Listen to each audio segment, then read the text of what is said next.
그 많은 북한 전문가들이 얘기하기로는 김정은이 정권을 잡은 이후에 개혁 개방하기 굉장히 힘들다라고 얘기를 하고 있는데 선생님께서는 개혁 개방 가능성이 상당히 높다고 보시는 몇 안 되는 분들 중에 한 분이신 것 같아요.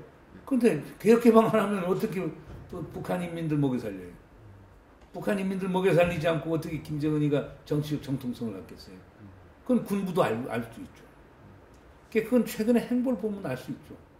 우선 남쪽에서는 우리가 트니까 결국 북한이 안 한다는 거지만 지금 북한이 지금 김정일 서거 이후에 지금 북한이 미국식 하는 거 보세요. 상당히 적극적이에요. 그러니까 북한이 생각하는 것은 미국만 설득이 되면은 미국이 봐주면은 뭐 일본, 한국도 같이 따라올 것이고 그러면 경제 부분에 있어서 큰 변화가 올 수 있다라고 하는 희망을 갖고 있는 거거든요. 근데 그러려고 하면 결국 핵 부분에 양보해야 돼요. 그러니까 농축을 아니면 지금 당장 중단하고 그게 뭐 그들이 얘기하는 그 경수로 건설하고 연계가 될지 안 될지 모르지만 어떻든 간에 에너지 지원 담보해주고 그 다음에 2.13 합의에 따라서 지금 폐쇄 소위 폐쇄 봉인한 건 이미 한 거니까 다시 재확인하고 그 다음 국제원자력기구 사찰관들 들어가갖고 불능화하는 것도 다시 재확인하고 그리고 3단계인 검증 가능한 해체 물론 해체라고 하는 게 검증 가능한 그 해체라고 하는 게 이제 핵 시설 프로그램 핵 물질까지는 되겠지만은요 핵 무기 자체 검증 가능한 해체는 쉽지는 않을 거예요. 이건 오랜 시간이 걸리지만은 그러나 어떻든 간에 그 검증 가능한 해체를 하지 않더라도 북한의 핵무기에 대한 국제적 투명성이 보장이 되고 그다음 핵무기를 만드는 핵물질 이를 해체한다라고 하면 그게 우라늄이든 플루토늄이든 그렇다라고 보면은 제가 볼 때 얼마든지 북한하고 우리 협상이 가능한 것 같아요. 왜냐하면 북한 핵무기 가졌다 하는 문제가 사실 그렇지 않습니까? 관계가 나빴을 땐 그것이 우리에게 소위 위협이 돼서 돌아오겠지만은 관계가 좋으면 그게 위협할 게 하나도 없죠. 그다음 국제원자력기구가 와서 결국 그거에 대해서 소위 투명성을 보장해 준다라고 하면은 그게 그렇게 사실상 그 우리가 소위 수용하지 못할 정도의 큰 위협은 아니라고 보는 거죠. 그 많은 분석 중에 하나가 북한이 핵을 가지고 미국이랑 협상을 하지만 결국 핵을 포기를 안 하고 그 대신 먹고 사는 문제는 중국이랑 해결하겠다라고 분석하는 사람들이 많은데 또 한편에서는 북한이 중국에 대한 뭐 불신이 상당히 깊다라고 얘기하는 사람도 있고요. 그래서 북한이 앞으로 중국과의 관계는 어떻게 풀어나갈 것 같고 또 미국과의 관계는 어떻게 풀어나갈 거라고 보십니까? 뭐 제가 만나본 북한 사람들 기본 입장은 그래요. 중국 호구 사이좋게, 미국 호구 사이좋게, 우리 한국 호구도 사이좋게. 근데 핵 문제 때문에 북한의 체제 때문에 그걸 못 해준다는 거거든요.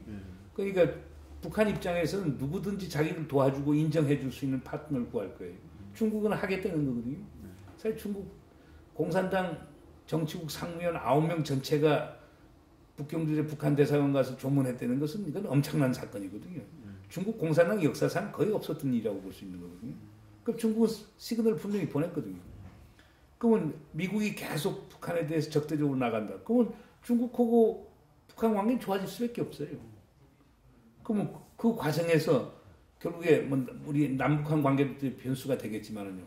그러면 미국 입장에서는 결국에 그럼 계속 뭐 북한에 대해서 적대적으로 나가요?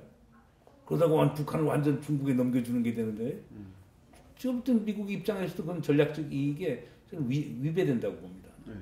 그렇기 때문에 지금 미국 자체도 그래서 김정은 후계 체제에 대해서 묵시적인 암묵적인 어떤 그 승인을 보내준 거고 관계 개선을 하려고 하는 거거든요. 이거 뭐 한국 정부도 또 그랬던 거고 그 상황은 그렇게 긍정적으로 나가는데 그 북한도 저 정신을 차려야죠. 그러니까 핵무기 갖고 그러면서 또 외국에서 경제 지원도 얻을 수 있다. 이건 망상이에요. 자꾸 그들은 그렇게 생각하거든요. 그러니까 일부 북쪽 사람들은 우리가 핵무기를 갖고 있기 때문에 우리를 두려워해서 결국에 우리를 달래기 위해서 그런 식으로 자기들에게 뭐 물자도 공급해주고 경제적 지원해준다라고 보는데 그건 오산 중에 가장 큰 오산이죠. 그러니까 북한도 그걸 분명히 인식해야 되겠죠. 지금 이번에 그 미국에서 김정은으로 넘어가는 과정에서 대북 정책 취하는 걸 보면 역시 어떤 명분이나 이념적인 것보다는 안정이라는 현실주의적인 그 이제 정책을 채택하는 것 같아요. 그래서 국제 정치라는 게 사실 현실주의가 상당히 지배하고 있다는 걸 다시 보여주는 것 같은데 그럼에도 불구하고 남한 그 한국 정부는 아직까지 굉장히 명분이나 이념적인 쪽으로 북한을 보고 뭐 결국에는 뭐 인정을 하겠지만 김정은 체제에 대해서 아직은 인정을 잘 못하는 듯한 분위기가 보수 쪽에 굉장히 많은데 그렇다면 결국 앞으로 한국과 미국의 대북 정책이라는 것이 지금 이대로 간다면 균열이 생기고 또 새롭게 조정을 해야 될 그런 국면이 다시 오리라고 보십니까? 어떻게 보십니까? 저는 그거 오리라고 보는데. 근데 가령 이번에 이명박 대통령이 북에 보낸 메시지, 오케이, 농축 우라늄만 중단하더라도 우리 육자회담 재개하겠다라고 하는데, 그게 지금 미국의 입장인데요. 차이점이 하나도 없죠. 그러니까 지금 우리 정부가 상당히 어려움이 있는 거죠. 근데 어떻든 간에 중국이 발빠른 행보 보이고 있고, 미국도 거기에 지금 맞춰가려고 그러니까, 우리만 가만히 앉아 있을 수 없는 거 아닙니까? 과거에는 우리가 결국에 미국을 우리가 소위 배후에서 컨트롤하면서 그래서 북한 핵 문제에 대해서 우리가 주도권을 잡겠다고 하는데 그거에 대해서 미국도 요즘 피로 증후군을 보이고 있단 말이에요. 그러니까 미국 입장은 오히려 중국하고 조율 맞추면서 어떻든 그 북한 문제를 안정적으로 관리해 나가려고 하느냐 그런 걸 보이는 건데 그렇게 그런 점이 다급해졌기 때문에 이번 이명박 대통령도 그런 메시지를 북에 보낸 거 아닌가 생각이 됩니다. 근데 북측 반응도 가만히 보면요. 국방위에서 낸 성명 같은 건 상당히 비판적인 거지만은 그 신년 메시지 보낸 그거에 대한 건 상당히 우리 민족끼리에서 사실상 논평을 냈는데 그 부분 그렇게 적대적인 논평이 아니에요. 그러니까 제가 볼 때는 지금 우리 정부도 지금 어려움이 있죠. 왜냐하면 우리 정부는 지금 보수의 정치적 지지를 갖고 지금 움직여지는 건데 지금 그거고 딱 해서 소위 선을 그을 수도 없는 것 아닙니까?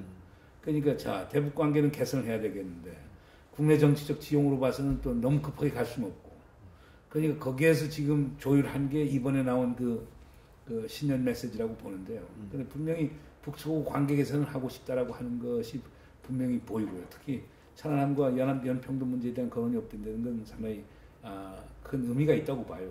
그러나 제가 볼 때는 현 정부가 뭔가 다음 정부에 대해서 뭔가 소위 불행한 또는 소위 불편한 유산을 남기고 싶지 않다면 뭔가 하긴 해야 되겠죠.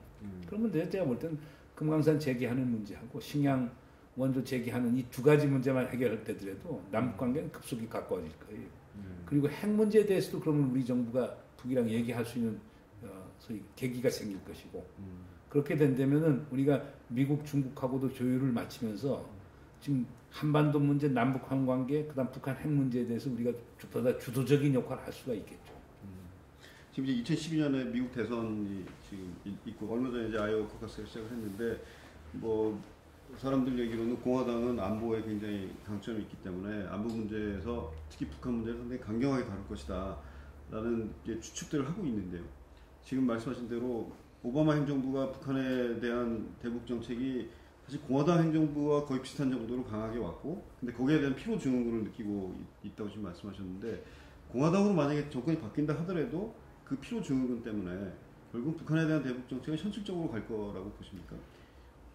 미 대통령이야 또 의회 인질이라고 해도 다름이 없잖아요. 미 의회가 지금 어떤 식으로 보고 있느냐 하는 문제거든요. 미 의회는 미국의 컨그레스는 지금도 하여간 북한이 적대적이고 그렇기 때문에 행정부가 대통령이 마음대로 대북 정책을 펼 수 없는 그런 국면이거든요. 그런 점에서 본다면 큰 변화는 없겠지만은 가령 그러나 공화당에서 깅리치 같은 사람이 만약 당선이 된다, 샌트럼 같은 사람이 된다. 그러면 상당히 대북강 정책이 나올 거고 그렇게 되면 한국이 누가 대통령이 되더라도 또 강경책으로 갈 수가 없겠죠. 왜냐하면 대북강 정책의 결국 가장 극단적인 대안이라고 하는 게 북한에 대한 군사적 행동 안에 한국 국민이 누가 그걸 좋아할 수가 있겠어요. 그렇지 않습니까? 그렇게 되다 보면 한국과 미국 사이도 쫑이 날 가능성이 상당히 많겠죠. 그러니까 럼니 같은 친구가 되면은 럼니의 외교 정책의 가장 큰 어드바이저는 지금 미첼 리스라고 하는 친구하고 있는데 미첼 리스는 지난번 부시 행정부에서 콜린 파월 국무장관 밑에서 정책실장을 했던 친구거든요. 그런데 그 친구는 북한을 잘 알고 캐도에서도 오랫동안 근무했고 북한도 한 뭐 10차례 이상 방문했고 그러니까 미첼 리스가 북에 대해서 비판적인 건 분명한 사실이지만 북한하고 협상을 해야 되는 협상파인 것은 분명하거든요. 그러니까 럼니가 되면 조금 달라질 수가 있고요. 오바마도 지금 상황보다는 좀 나아지겠죠. 지금 재선이 되면 조금 자유와 자신감과 여유를 가지고 대북 정책을 펴겠죠.